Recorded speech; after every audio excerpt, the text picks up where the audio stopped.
CID বলছে, সাম্প্রতিক সময়ে দেশে গড়ে উঠেছে অনলাইন জুয়াড়িদের বিশাল সিন্ডিকেট। বিভিন্ন দেশের ফুটবল, ক্রিকেট সহ খেলার আসর ও খেলোয়াড়দের নিয়ে বসে এসব জুয়া। এ জুয়ার কারণে মোবাইল ব্যাংকিংয়ে প্রতিদিন লেনদেন হচ্ছে কোটি টাকা। প্রতিদিন ৩ থেকে ৫ কোটি টাকার লেনদেন হয় এই অনলাইন জুয়া খেলায়। চক্রটি দীর্ঘ ৯ মাস ধরে এই কার্যক্রম চালিয়ে আসছিল। চক্রের অন্যতম হোতা নবাব। সে নিজে বাসা থেকে পরিচালনা করত জুয়ার আসর। তার স্ত্রী আসামি মনিরা আক্তার মিলি টাকা সংগ্রহ, ব্যাংকে টাকা জমা সহ বাইরের সকল কাজ করত। সংস্থাটি বলছে, এই সাইটটি মূলত রাশিয়া থেকে পরিচালিত হয়। বিভিন্ন খেলায় জুয়া খেলার জন্য একজন জুয়ারি মোবাইল নম্বর বা ইমেইলের মাধ্যমে এই ব্যাটিং সাইটে অ্যাকাউন্ট খুলে। অ্যাকাউন্টের বিপরীতে একটি ওয়ালেট বানিয়ে ব্যালেন্স যোগ করে। এরকম বেশিরভাগ সাইটগুলো দেশের বাইরে থেকে পরিচালিত হচ্ছে।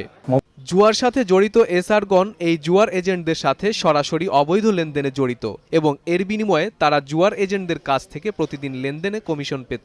xbetbd.com ব্যাটিং সাইটের সকল কার্যক্রম ম্যানেজমেন্ট আইও নামক ওয়েবসাইট, টেলিগ্রাম ও রেডি নামক অ্যাপসের মাধ্যমে